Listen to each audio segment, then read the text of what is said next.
Namaskaram, Sadhguruji. We meet once again after September last year, but the atmosphere in which we meet has completely undergone a huge change in this country. And Sadhguruji, we are now a country of 130 crore people, which are swinging between despair, absolute grief and anger after what happened in Pulwama and 2 days after that. Sadhguruji, you've spoken about a lot of steps that need to be taken, but how does a country like ours deal with the grief and the anger against a nation that has only given us grief and anger? Unfortunately, this is not a one-time incident. This has been happening at a certain regularity. We get emotional when the numbers are big, but we are not counting those that almost on a weekly basis, 1, 2, 3 of our security forces are falling prey to this. How do we respond to this? Well, for those who've lost their men, sons, husbands, fathers, there is no way we can replace that. We can give some compensations, which is human life cannot be compensated like that. We could try to make their lives a little comfortable, that's about it.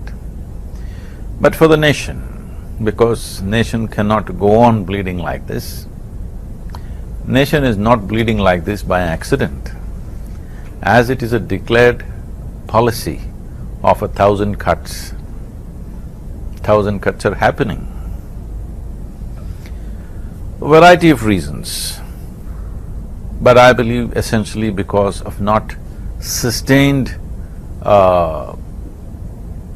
focus towards a solution from one government to another at various times.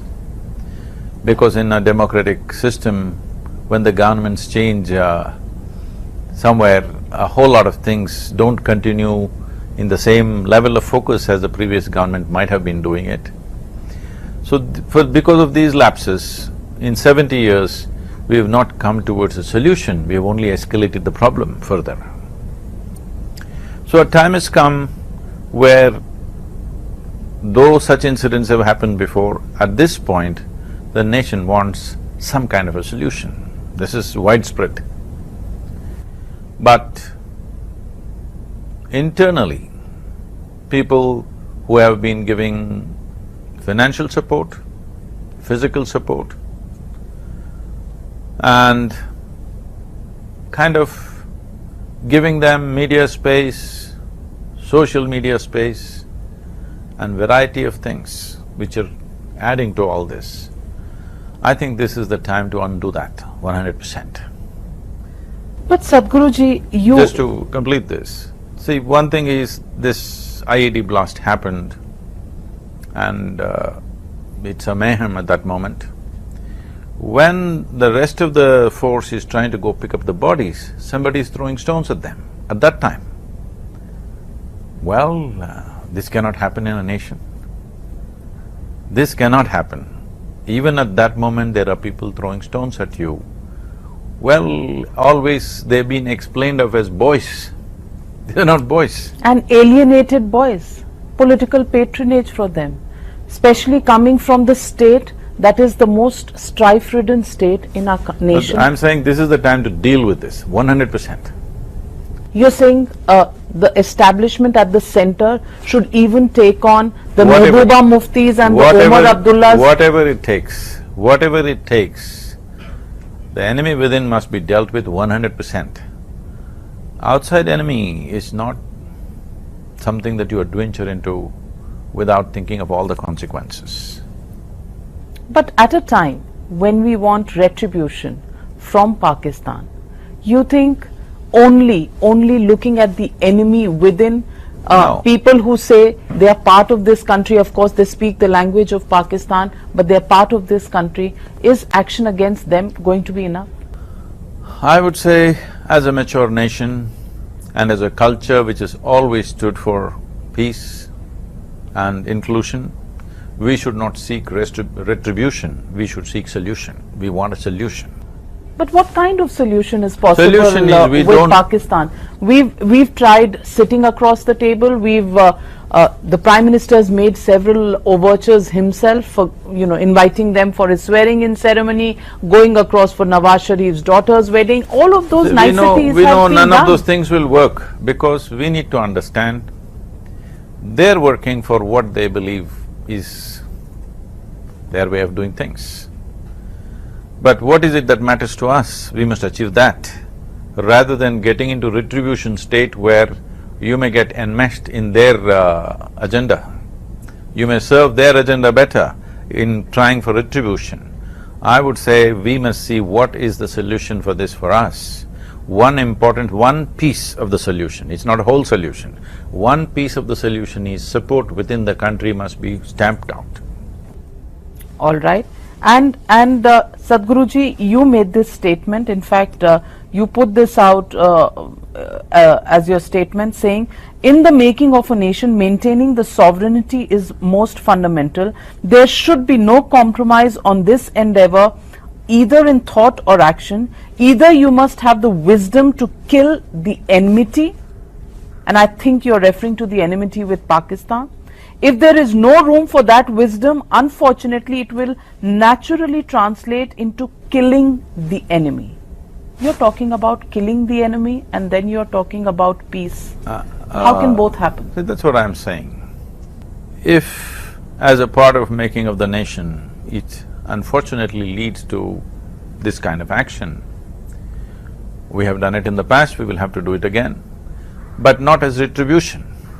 Simply as a solution for us, as a solution for the people of this nation, that we want to move forward. We are on a threshold of a great economic possibility. We should not get derailed because we'll start running after somebody else. Sadhguruji, we've taken some steps. We've stopped sending our share of the Indus Valley water into Pakistan. We've removed the most favored nation tagline that was given to Pakistan. Are these enough or are these just tokens? These are just bug bites. Bug bites? Water could affect them a little bit, but not big, not big enough. These are just bites. This is not going to… So when this is being tom-tom as this great, huge diplomatic… No, all these things have to be done. No, I am not trying to say it's not important. All these things have to be done because you have to drive them to one corner. That is being done at various levels in the international fora, in the diplomatic process of doing things. Of course, we will do those things in United Nations. But we must take into account that Pakistan has a certain geostrategic significance. It's its geography. It is not its government, it's not its military, it's not its people. It is the geographic location which is giving them that significance, and that significance is not going to go away. Do what you want. And all the other players in the world will always hold that significance in their mind no matter what they do. They're not going to completely go against Pakistan because they have a piece of geography which is a gift from us, of course, unfortunately, without understanding the significance of that piece of land. We have done this in the past, we can't correct that now. But do not underestimate the geostrategic positioning, the geographic positioning of the land, that nobody is going to suddenly dump Pakistan. All the big players in the world, they're not going to dump Pakistan because it's become a face of terror. They will talk against it, they may take some steps, but they're not going to dump that country. We need to know that. So Sadhguruji, you talk about the enemy within. We are talking about in the last few days there have been action on the enemy within. And these are the supporters, the funding channels, the people in our side of the border who are giving support. We need to understand it's not just one or two people, there's a whole infrastructure. This infrastructure has to be dismantled completely, so that if people from outside want to do something, they have to come as a military force, not go on doing these things. This can only happen because there is a local infrastructure.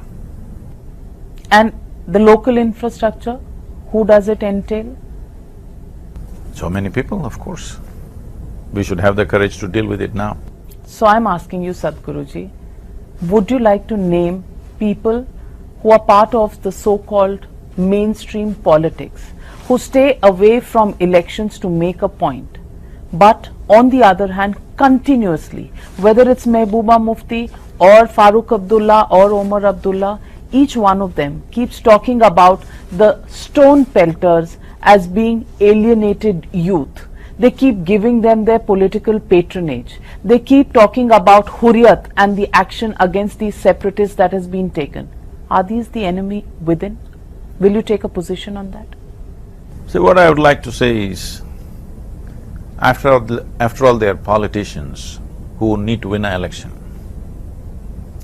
So, they may not be…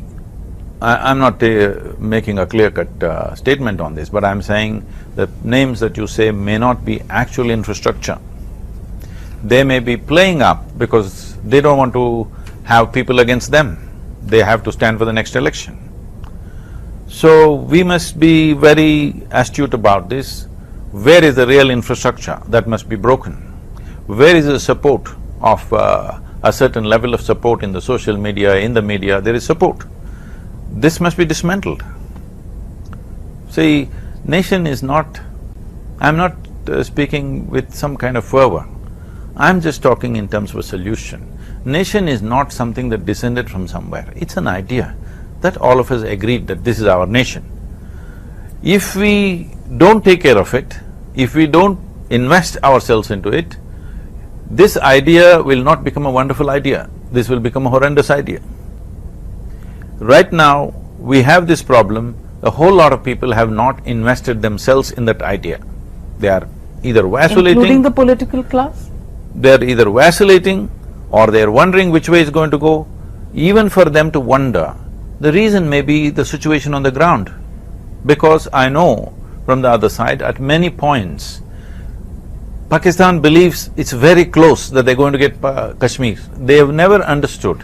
It doesn't matter what they do, Indian army is never going to hand over Kashmir to them. That's never going to happen.